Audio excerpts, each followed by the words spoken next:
Hello friends, પરી કલેક્શનમાં summer કલેક્શનમાં રીસ્ટોક થઈ ગયો છે. તેમાં હું તમને ટુ પીસમાં એક નવું કલેક્શન બતાવવા જઈ રહી છું, જેમાં 5 કલર રહેવાના છે. 5 કલર ઓપ્શન સાથે રહેવાનું છે. ટુ પીસમાં રહેવાનું છે. થ્રેડ વર્ક આપેલું છે.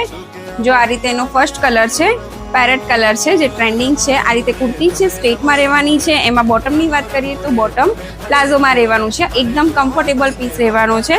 આમાં પેરેટ કલર છે, એનો સેકન્ડ કલર છે. આ રીતે બ્લુ કલર છે. સમર સિઝનમાં પહેરી શકો છો. એમાં તમે ડેલી વેરમાં, ઓફિસ વેરમાં પણ વેર કરી શકો છો એવા પીસ છે. આ રસ્ટ કલર છે, એક આ ડાર્ક મહેંદી કલર છે. આ રીતે ડાર્ક મહેંદી કલર રહેવાનો છે. અને એક આ મેં જે વેર કર્યો છે પર્પલ. આમાં સાઇઝની વાત કરીએ તો M2 3XL ની સાઇઝ અવેલેબલ રહેવાની છે. આમાં લિમિટેડ સ્ટોક આવેલો છે. જો કોઈને આમાં ઇન્ટરેસ્ટ હોય, કોઈ